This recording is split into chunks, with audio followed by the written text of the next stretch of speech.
Were you tech savvy with video production when you got started? No, not at all. I didn't know anything about it. I filmed, edited, wrote the email newsletters. I did everything. I started seeing money coming in and then all your revenue just goes away. Okay, we're ready. I'm Jess and I'm a business owner. Or should I say #girlboss. My job is to run this YouTube channel and the business that I built around it. So today I'm gonna tell you how I got started with this YouTube channel and how it turned from just a channel into a little old media business. Well, that is until this worldwide P word came, but I'm gonna try to talk about that as little as possible. So when I moved to the UK in 2013, I started working for a corporate travel company in the social media team. And that's how I started to learn more about how social media worked and a little bit how YouTube could be used as a marketing tool. I always knew ever since I was little that I wanted to build my own company and work for just myself and not anyone else. So eventually I did leave that corporate job and I started freelancing in social media. I was taking on clients, and at the end of the day, if you're doing client work, you still technically have bosses because you have to do the things that they've asked you to do. So I wasn't really loving that. But freelancing was great because I was able to work on certain projects and bring some money in, or work at certain agencies, or I take like a month-long contract and get a big chunk of money in. And then in between contracts and work, that is when I would work on the Love in London YouTube channel. As some of you might know, YouTube channels and just businesses in general don't make any money as they get started, usually for like the first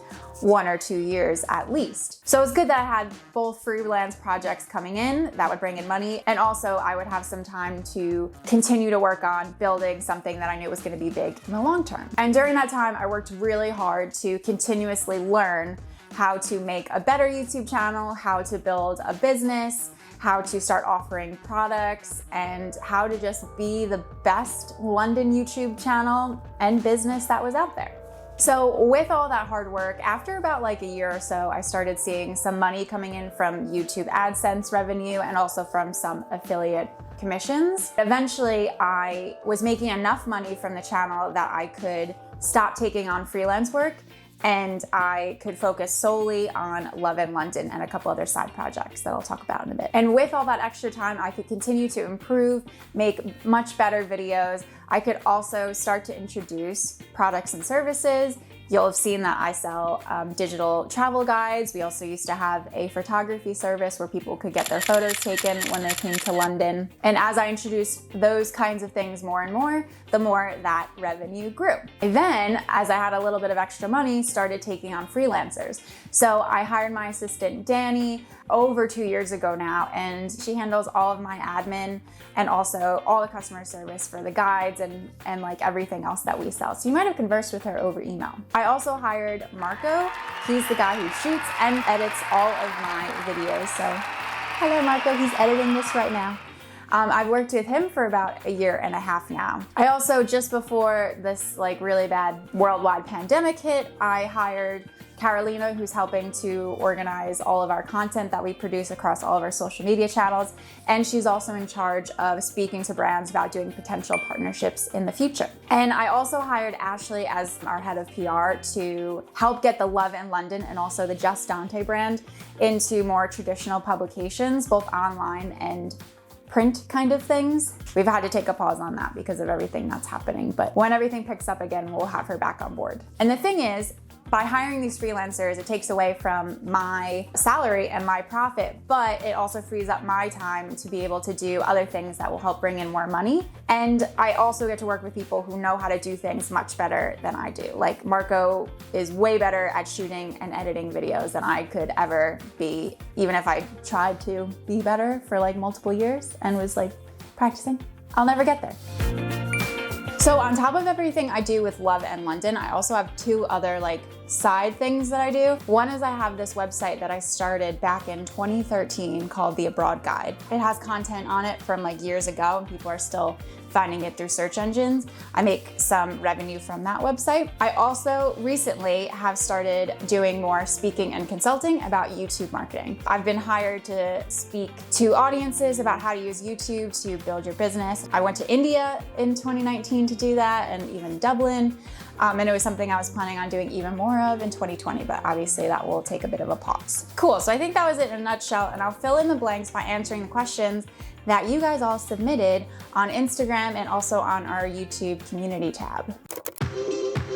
So I'll ask, what's the main source of income in work like that? Okay, if we focus just on Love in London and then like my consulting work, I guess, then I have this handy pie chart that will show you how my revenue was broken down in 2019. And it's revenue, so obviously costs have not been accounted for. So you'll see the majority of my revenue comes from the sales of our various travel guides, and that was 36% of my revenue in 2019. Another large chunk is from ads, so that's YouTube AdSense. So I make a little bit of money when ads play before my videos on YouTube. And when I say a little bit, I mean a very little bit. And also, I make some ad revenue from when people go onto my website. Hosting, speaking, and consulting. Like I said, 2019 was big for that. For me, I did some hosting / presenting. Like I was hired by Brightship to create a video course for them about how to use public transportation in London. And then I did all the consulting and speaking that I spoke about earlier. Then 14% was from selling our photo sessions. So that was a service, but we don't offer that anymore. Affiliate revenue, which means that if you click on some links on my website or in our videos, I get a commission if you end up purchasing something. That was a smaller chunk of my revenue last year. And then group trip planning was quite small, but that was quite a big thing for me. When I studied abroad during college, I studied in Antwerp, and the people that run that program, they saw that I was an expert in London. So they asked me to plan for that group of kids who were doing the same program as me. In 2019, they asked if I could plan their visit to London. So I got paid to do that, obviously. So it's quite common for businesses like mine to have a ton of different revenue streams, because then if one dries up or something happens, then you don't just lose all of your money and you haven't put all of your eggs in one basket. Unless COVID-19 comes along and then all your revenue just goes away, and then that's kind of defeated the purpose. But Abby Delamore asked, did you consider any other platform when I started? No, I knew that YouTube, I wanted to do that because there wasn't that much competition for London content on YouTube at the time, and there still isn't loads, because video is much more difficult to make than to take a photo for Instagram. I did know though Instagram was going to be a big part of my overall strategy because it's a really important platform and loads of people use Instagram for planning their travels. But I knew for certain that YouTube was gonna be my main channel. Marina asks, what do you love most about your job? For sure, it's the freedom that I have, which I don't have that much freedom anymore because since I have a bigger team of freelancers now, they need things from me, so I can't just like take a day off when I want to, or just not like pick up emails or answer questions or give feedback on certain things, because if I don't, then the work they're meant to be doing gets slowed down. But I still love the fact that if something happens to my family, I can pick up and go to New York and work from there without having to ask somebody. Even little things like not having to ask somebody permission to go to a doctor's appointment, or having to like work out when I'd be able to leave the office, so that works. Like I can just do it whenever I want. I really, really value that. I also really like the accountability of owning your own business. So if something does really well, then it's like that's a reflection on something that I've done. And then in the flip side, if something does really poorly, it is also a reflection of something I've done. And I'm okay with that because I remember being in my corporate life. If something didn't do well, it felt like I didn't have control over it, but I would get blamed. We'd have like executives come in, oh, we want you to do this on social media. And I would explain why that would be a terrible idea, because they didn't understand social media, but I'd have to do it anyway, and then it would tank, and it would reflect on me and the business. I hated doing that. So at least if something tanks now, I know it's something that I did and I can fix it and I can do something about it. Sylvia said, do you make enough money to live in London? I know it's insanely expensive. Yes, I do make enough, or I did make enough money to live in London. London is expensive, but there are ways to cut costs. I live in a house with 3 other women, so we share the rent, obviously. I also always take public transportation, but also just that combination of all those different revenue streams has actually worked out really well now that I've been working at it for 4 years, more than 4 years really. Artie Stain asked, did you edit your own videos and did you have a team from day one? No, for the first couple of years, I did everything myself. I filmed, I edited, I wrote the email newsletters, I did everything. you get the gist of it. It was only once I could afford to sustain myself and also start to pay a freelancer to help take some things off of my plate is when I started to build up a team. But everybody's freelance, nobody's full-time employed. So when things like this happen, I hate reducing hours for my freelancers, but I do have the flexibility to do that. Hi, it's Valerie asked, how did you turn your hobby into your work? Honestly, I never really saw it as a hobby. I knew that it was something that I wanted to grow into a business. At first, I thought I just wanted it to be explicitly like, I'm an influencer and then brands pay me to be featured in my videos. But actually, I don't do tons of brand work now because to the viewer, it looks like, oh, all you have to do is mention a brand for 30 seconds and then they throw 3,000 pounds your way. It's actually incredibly complicated, very stressful, and you might put a ton of time into contracts and admin and actually starting production, and then things just fall through and you've lost all that time and money. The point is, it wasn't just a hobby. I did envision that I was gonna grow some kind of business. I guess to answer your question then, how did I turn it into my career? Even when I started out, I knew I was taking steps to make it an actual business. I don't know if that's helpful. Mary Nico asked, what did you study in college? I studied marketing. The only class I've ever used from my degree was one about social media, and that's where I learned how to make a WordPress website, and that's still what I use to run the loveinlondon.com website. Tobo Scop asks, aren't you worried that someday there's nothing more to tell about London? No, I don't worry about that. People live there for 20 years and still haven't unturned everything that there is to discover and experience. I get frustrated when I hear of people who are visiting London for just a week, and after 2 days they go and take a bunch of day trips outside of the city because they feel like they'll have seen everything they've wanted to see. A huge part of travel is having a curiosity to like discover things that you haven't been able to see online, just like taking time to explore a neighborhood that you happen to stumble upon. And I think that curiosity is what makes travel travel. I think I've gone off track. Oops. So I guess the answer to your question is no, I don't worry about that because I'm not doing my job if I'm not unturning all of like the nooks and crannies of the city and then showing them in a creative way.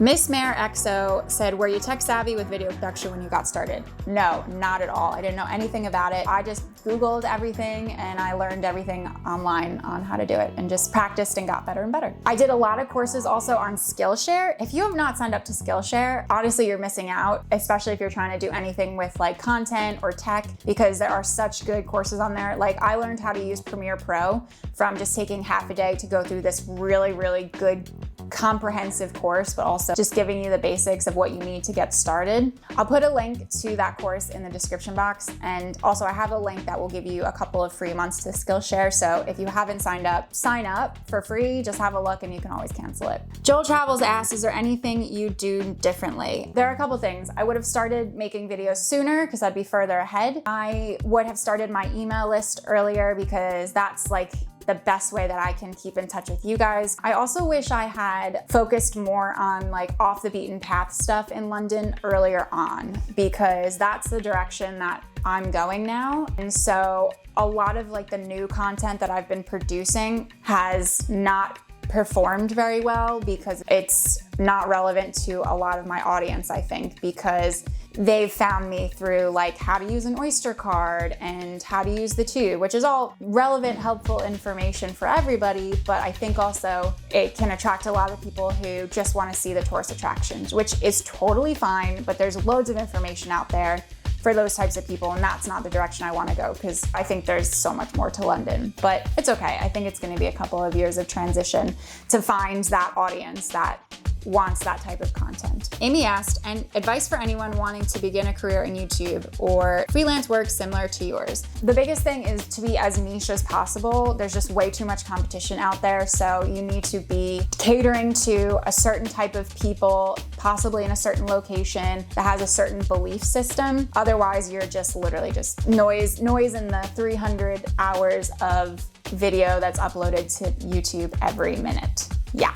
You need to be different, but like really different. Also, don't waste time trying to figure out how to make money when you've been producing content and building up your audience for less than like a year to a year and a half. Just take that time to fully focus on building an engaged audience that watches your content, make your content as good as possible, keep improving, keep learning. Don't waste time on that. I did that in the beginning, and honestly, it was a waste of time. Aneta said, where do you see yourself in 5 years? Not necessarily in terms of a geographical location. In 5 years, I want to have expanded at least to one more city. So Love and Paris or Love and Amsterdam or something like that for sure.